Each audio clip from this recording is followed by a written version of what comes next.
the Lakers organization just imploded, and no one ever saw it coming. Sources inside the team confirmed that JJ Redick and LeBron James had a volcanic confrontation in the locker room, sparked by a single viral video clip from last Christmas. My feeling is, ever since we got LeBron back, our offensive structure has vanished. We're just running way too many aimless plays. Now, I have the real story. The chaos unfolding behind closed doors and the unvarnished truth of what happened and what this feud signals for LeBron's entire legacy. Believe me, you need to hear this, because it could mark the end of his entire era in Los Angeles. If you saw that Lakers game against the Rockets, you know that collapse was no accident. Before LeBron decided to return and disrupt everything, the Lakers were methodically building something special. And by methodically, I don't mean they were flashy, they were just stacking up wins and doing it convincingly. Earlier in the season, an injury sidelined LeBron, which frankly seemed like a gift for anyone who wanted to see this group function as a cohesive unit.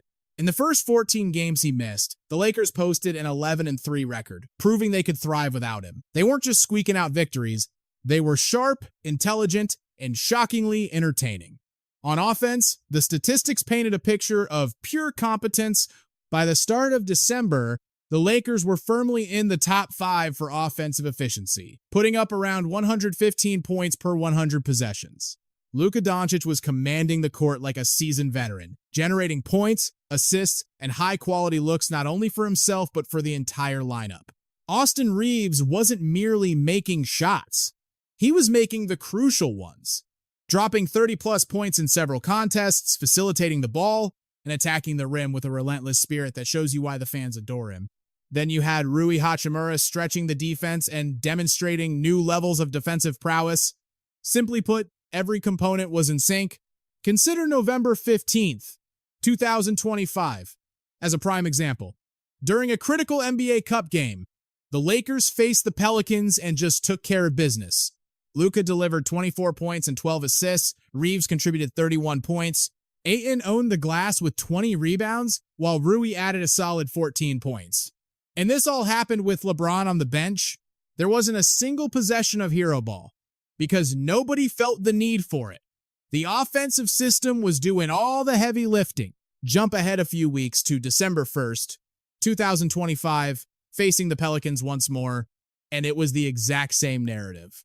Luka erupted for 34 points. Reaves poured in 33 points and dished out 8 assists. While Ayton was an absolute force in the paint, the team's shooting was incredibly efficient, their rotations were seamless, and the floor spacing was impeccable.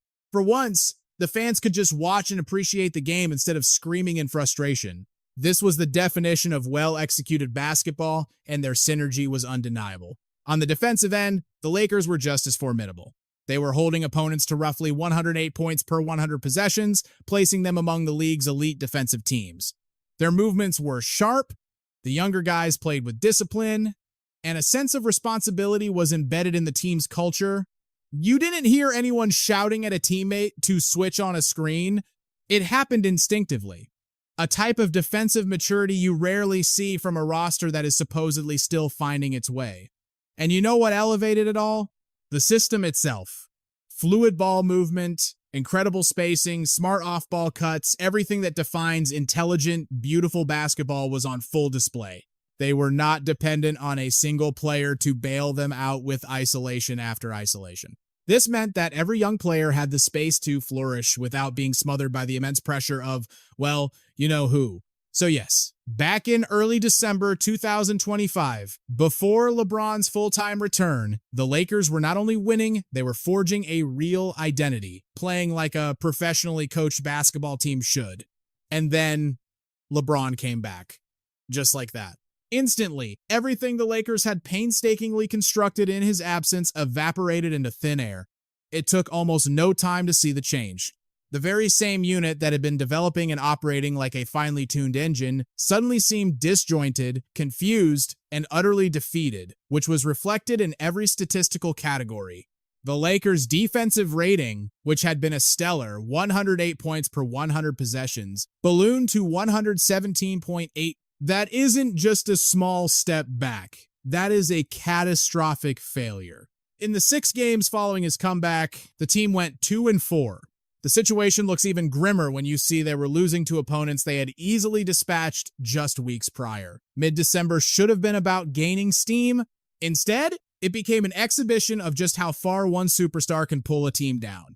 Now let's discuss box plus minus, because the numbers reveal a truth LeBron seems incapable of admitting to himself. Across 13 games, LeBron recorded a minus 4.5, while Luka Dončić was at a plus 2.6 and Austin Reaves held a plus 2.9. That is not a statistical anomaly. It's a clear-cut sign that while the team's rising stars were elevating everyone, LeBron was single-handedly dragging them down. And if you need more evidence, just think back to how incredible those guys were playing when left to their own devices.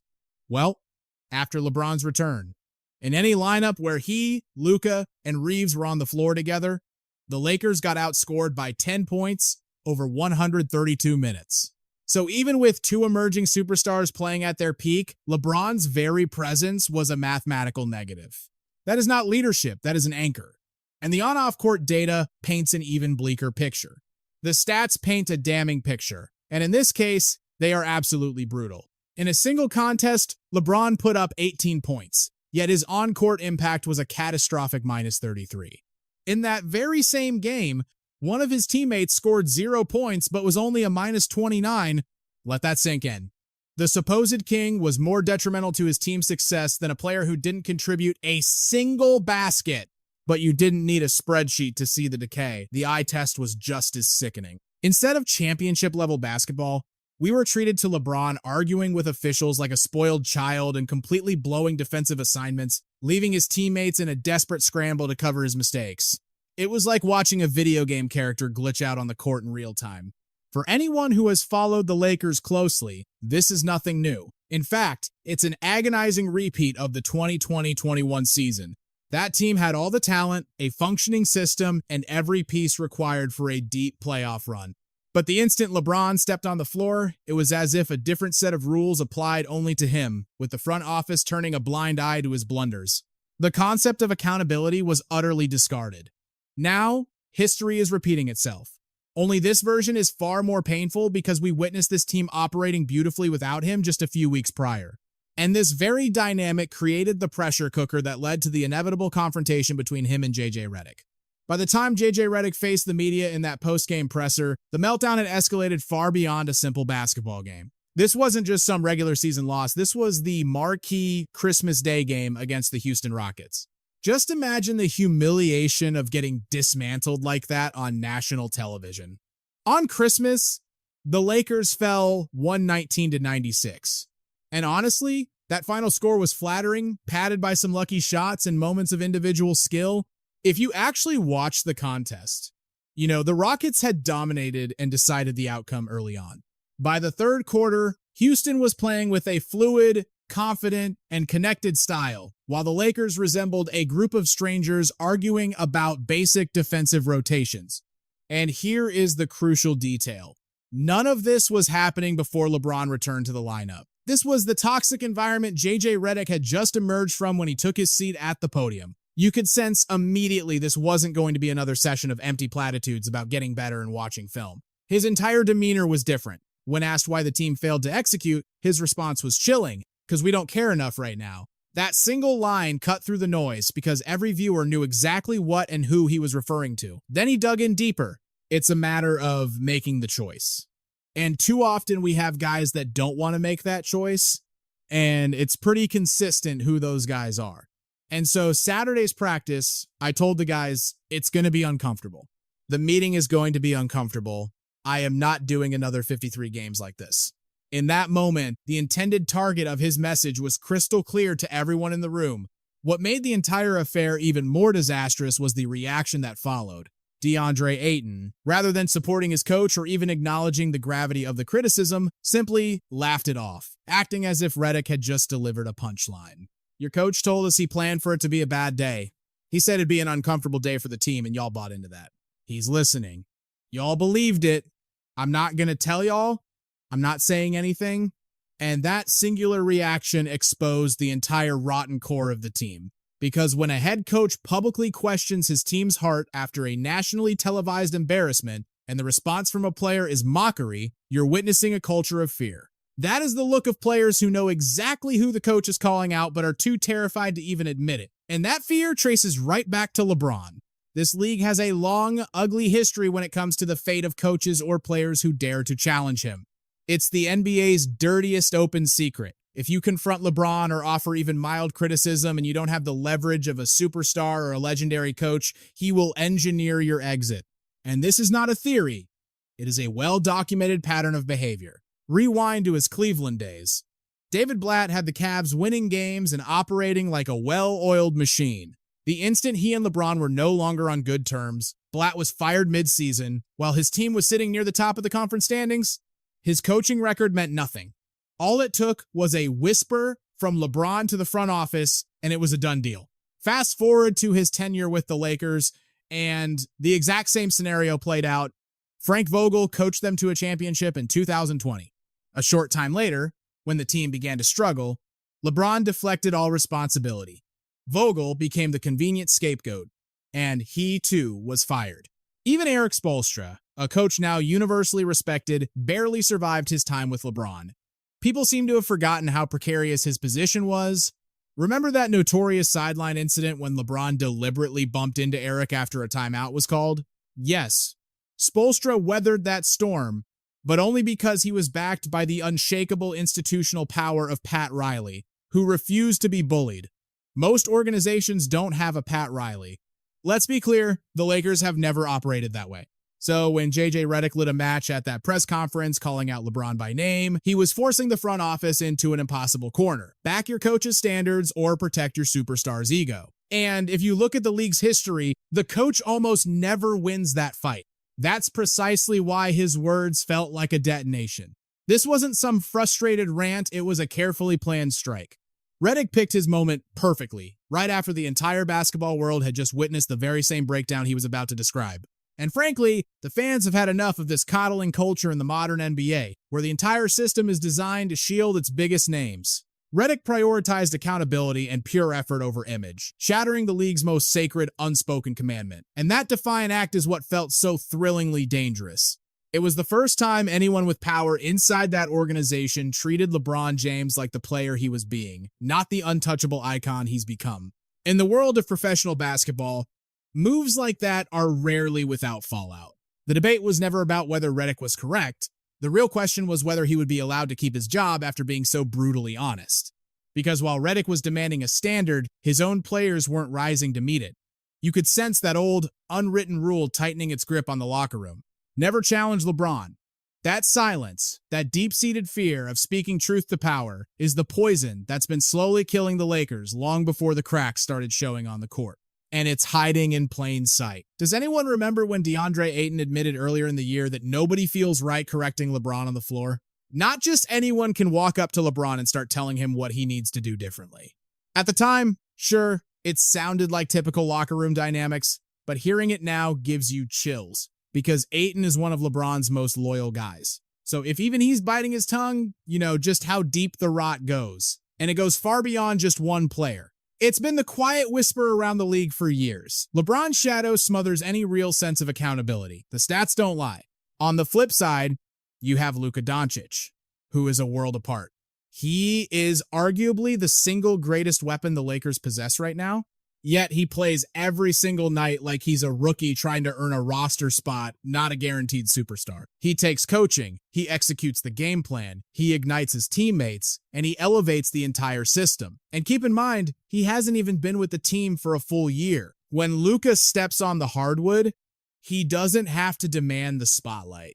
He earns it with intelligent basketball, by pushing the pace, and by holding himself and every player around him to the high standard that LeBron's mere presence had dissolved. This is why Redick's public outburst wasn't just for show. It was a direct attack on a broken culture that had been built to tolerate excuses and ignore failures. And speaking of Luka Dončić, a growing wave of Lakers fans have been demanding that the organization shift its entire focus and resources toward him. And who could possibly argue with them? By the time Luka Dončić officially put on a Lakers jersey, the team was already drowning in the LeBron-centric chaos we've been talking about. Luka didn't just walk into a new franchise. He walked into a soap opera, a locker room paralyzed by fear and the myth of LeBron's untouchability. But from the moment he arrived, he signaled that he wasn't there to collect a paycheck. The front office pulled off a blockbuster trade that stunned the entire league, and then immediately doubled down, signing him to a 3-year, $165 million extension. That contract was more than just a financial commitment. It was a declaration that Luka represents the future, and the Lakers were all in. With Luka running the show, the Lakers played with a pace they hadn't seen in the entire LeBron era. And the floor spacing? For the first time in years, every cut, every screen, and every single pass had room to operate. Unsurprisingly, with Luka at the helm, the team's offensive rating went through the roof. Luka essentially took the exact same offensive scheme and made it explosive again, bringing all the superstar impact with none of the ego. On the other side of the ball, the difference is staggering. While LeBron's presence on the court cratered the Lakers' defensive rating by almost 10 points per 100 possessions, Luka's arrival sent it soaring in the right direction. From a historical perspective, Luka's move to the Lakers mirrors Kevin Durant's arrival in Brooklyn in 2019 and Giannis's ascension in Milwaukee. Much like Durant, Luka was acquired with an explicit mission: become the franchise cornerstone and drag this team back to championship contention. But where Durant's tenure in Brooklyn was plagued by a lack of team chemistry, Luka seamlessly blended into a system full of young, hungry talent ready to be led. And like Giannis, he paired his own transcendent ability with a genuine desire to make his teammates better, fully buying into a team-first philosophy. But while Luka has been working to salvage what's left of this franchise, a vocal part of the fan base has completely unraveled. LeBron's most fervent supporters flooded social media, not with basketball analysis, but with delusional fantasies designed to protect the image of their hero. The most deranged suggestion to emerge from this noise was that the Lakers should actually trade Luka. You heard that right. They want to ship out the one player who brought stability to the locker room, purpose to the offense, and breathing room to the court, all to appease LeBron. Some even proposed trading him for a handful of role players. Draft picks like Luka weren't assets. They were just pawns in LeBron's loyalty chess match. It was a masterclass in deception, one of the most absurd narratives I've ever witnessed. The numbers we've already broken down don't lie. This team's breakdown wasn't about a lack of talent. It boiled down to a single, undeniable problem: LeBron. But his loyalists buried their heads in the sand, dreaming up fantasy trades that couldn't possibly fix a cracked foundation. And the punchline? Even the front office sees the writing on the wall. They're quietly starting to take back the reins. Decisions that once needed LeBron's blessing are now being made without him. Through sheer force of will and on-court dominance, Luka is becoming the new center of gravity, shaping the team's future. And if you think this is just another aging superstar clinging to the spotlight, think again. To grasp the true absurdity of this situation, you have to look back at history. Look, superstars hamstringing their own teams isn't a new story. But this is a different beast entirely. Take Kevin Durant in Brooklyn. Back in 2021, KD's debut season with the Nets was billed as a championship fairy tale. They had KD, Kyrie, and Harden, a historic super team. But we all remember how that went. ISO ball nightmares, toxic chemistry, and playoff meltdowns. But here's the key difference. Durant's negative impact was contained to team chemistry. Their defense didn't completely disintegrate. The team still had a pulse. KD disrupted the flow, no doubt, but LeBron isn't just disrupting things. He is systematically dismantling the team's entire defensive identity, all while acting like everything is fine. Then you have Allen Iverson with the Sixers. The man was a scoring machine, a human highlight reel, but his defensive effort was famously non-existent. Philly made some deep playoff pushes, but Iverson's legendary lack of effort was excused. Why? Because unlike LeBron, he wasn't the highest paid, most insulated athlete on earth. Think about Shaq in 2007 and 2008, aging, hurt, and clashing with Kobe. But even then, things never got so bad that his own coach had to call him out in public. Redick blasting LeBron on Christmas Day was a bombshell, one of those rare moments a coach publicly puts their superstar on notice. So I know what you're thinking. If it's this toxic, why is he still running the show? The truth is, LeBron might not care about making the team better anymore. But there's one game he has absolutely perfected: the art of managing perception. The movies, the commercials, the social media machine, the philanthropy, it's all part of the act. He's not just a player, he's a global brand, and the NBA is merely his platform. But this is where it gets insidious. The more the world consumes that manufactured image, the more it obscures the reality of what's happening on the hardwood. His PR machine relentlessly churns out King James's narratives, blinding everyone to the trail of wreckage he's leaving behind. Now, contrast that with Luka Dončić. He arrived in LA with no entourage, no cameras documenting his every move, and no PR team spinning his every play into a meme. Luka doesn't need manufactured hype. His game speaks for itself. And unlike LeBron, the media couldn't invent his narrative because the stats, the efficiency, the defensive plays, they told the whole story. Fans are already anointing Luka as the new king of LA basketball. Meanwhile, the LeBron media engine is a self-fueling monster. The narrative forces fans to endlessly debate whether the team should build around him, give him more touches, or cater to his every whim. His carefully crafted image is now dictating basketball strategy instead of his on-court performance shaping public opinion. And here's the cold, hard truth. This entire circus isn't just embarrassing. It's actively tarnishing his legacy. The self-proclaimed king, once considered untouchable, is now pulling his own franchise down into the mud with him, all because his pride won't let him walk away. How can you be over 40 years old and still be sabotaging your team because of a fragile ego? Contrast that with legends like MJ or Kobe. Those guys lived outside their comfort zones. For them, accountability wasn't a suggestion, it was law. You made a mistake, you answered for it. Their intensity was always cranked to 11, and the team was sacred. Always. And that is precisely why Luka and Redick are the saviors this Lakers team needs. First, you have Luka, young, driven, and coachable, who is finally providing the one thing this team has been starved for: leadership by example. And then there's Redick, the spark plug, who is unafraid to demand accountability in a locker room that had none. Together, they represent the pivot point, the hard reset the Lakers have been crying out for. They are the only hope for a championship built on standards, grit, and discipline, rather than one propped up by a fading superstar clinging to echoes of his former glory. This choice isn't about ego anymore. It's about the survival of the franchise. The Lakers have to stop pretending a 41-year-old can be their centerpiece. This is Luka's time. The front office, the coaches, the fans, they all face a choice. They can either continue to coddle a fading legend and watch this roster implode, or they can pivot completely, build around Luka, and restore a culture of accountability.